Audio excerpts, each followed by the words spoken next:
Welcome to the second episode of Haunted and Abandoned, and welcome to Pripyat.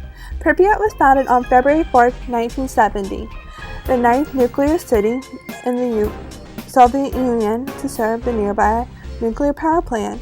Access to Pripyat, unlike cities of military importance, was not restricted before the disaster, as nuclear power plant stations were seen by the Soviet Union as safer than other types of power plants. The original plan had been to build the plant only 16 miles from Pripyat, but the Ukraine Academy of Science, among other bodies, expressed concerns about being too close to the city. As a result, the power plant station and Pripyat were built at their current location, about 62 miles from Pripyat. There was a population of 49,400 and the average age was 26 years old. Total living space was 9,000 square feet, with 13,414 apartments in 160 apartment blocks. There were 10 primary schools for about 5,000 children, 5 secondary schools, and 1 professional school. There was 1 hospital that could accommodate up to 410 patients and 3 clinics. There were 25 stores and malls, 27 cafes, and 10 warehouses.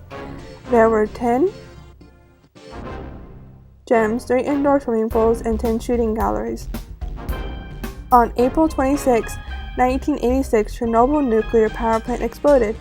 Reactor number 4 of the nuclear power plant was conducting a systems test to see how much power was needed to keep the number 4 reactor operating in the event of a blackout, but they turned off the emergency cooling system to find out if there would be enough electricity in the grid system that cooled the core if the reactor was to lose power. When there was a sudden power surge and the reactor fuel elements broke, leading to a huge explosion and blowing off the reactor cap. This exposed graphite covering the reactor into the air and ignited. The fire burned for 9 days, sending a huge plume of radiation into the environment.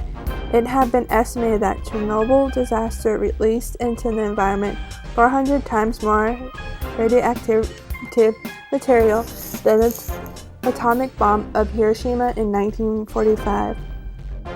It was revealed until 1991 that there had been serious danger of a second explosion, which, if it had taken place, would have wiped out half of Europe and made Europe, Ukraine, and parts of Russia inhabitable for approximately 5,000 years. The first 8 hours after the accident, the Kremlin received misleading information. They were told of an accident and a fire, but no word about an explosion. When Moscow found out that radioactivity was involved in the accident, the Kremlin sent police to the town to take measurements. The residents of Pripyat noticed an increase of police in their city, but didn't know why. By early afternoon, the radioactive levels in Pripyat were 15,000 times above normal, and by evening 60,000 times higher. The technicians just thought their equipment wasn't working properly. 36 hours after the internal explosion, the experts decided the residents of Pripyat must evacuate. Residents were given 2 hours to gather their belongings. On April 28, 6 hours after the accident, the Kremlin issued an official announcement.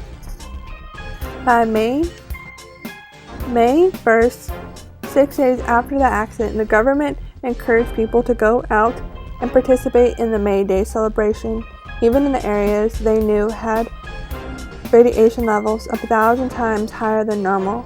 All footage of the May 1986 celebrations have disappeared from Ukraine's archives. May 12th, miners from Tula, Russia, were rushed into the area to approach the reactor from underground.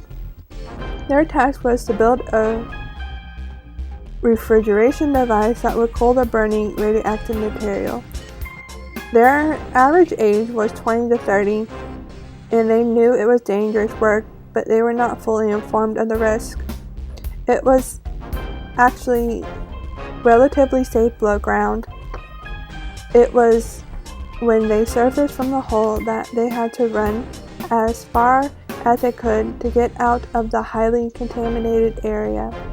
Each second of this run to safety would have consequences on the rest of their lives.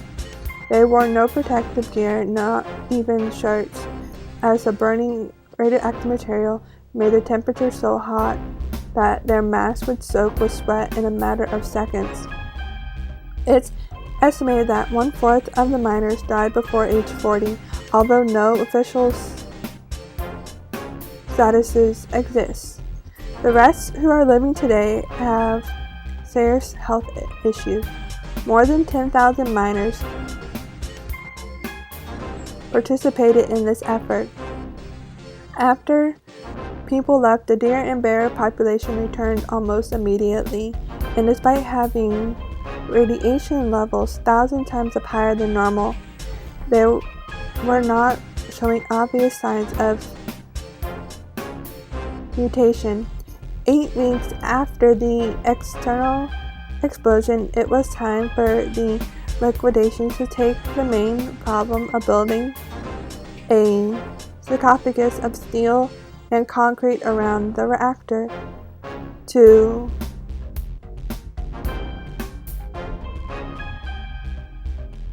accomplish this task, the sarcophagus was built in pieces in other areas and brought to Chernobyl and assembled like a jigsaw puzzle. Remote control machines were put the slabs in place, but humans would have to hurry to get the machines ready. Some scientists estimated that it could be 20,000 years before the area become inhabitable again. But while the exclusion zone itself is largely deserted, there are thought to be around 400 mostly elder farmers who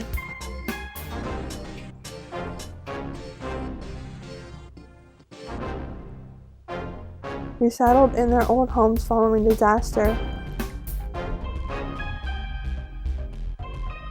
Reluctant to leave after so many years spent in familiar surroundings. Almost 30 years from Chernobyl's nuclear disaster, almost 7,000 people are still working at the power plant.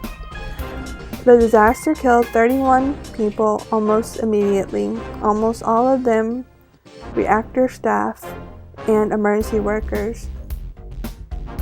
Between 30 and 50 emergency workers died shortly after from acute radiation.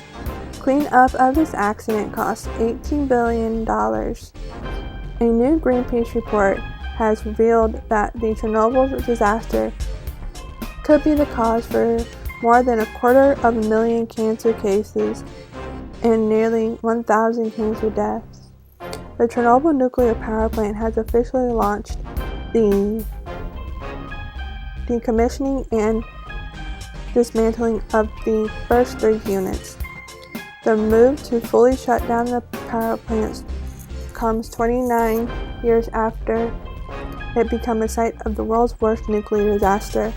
Although the Unit 4 reactor has been rendered inoperable in the 1986 meltdown, the first 3 continue to work for years after the devastating accident. Unit 2, 1, and 3 were put offline in 1991, 1996, and 2000, respectively. A giant radiation shield is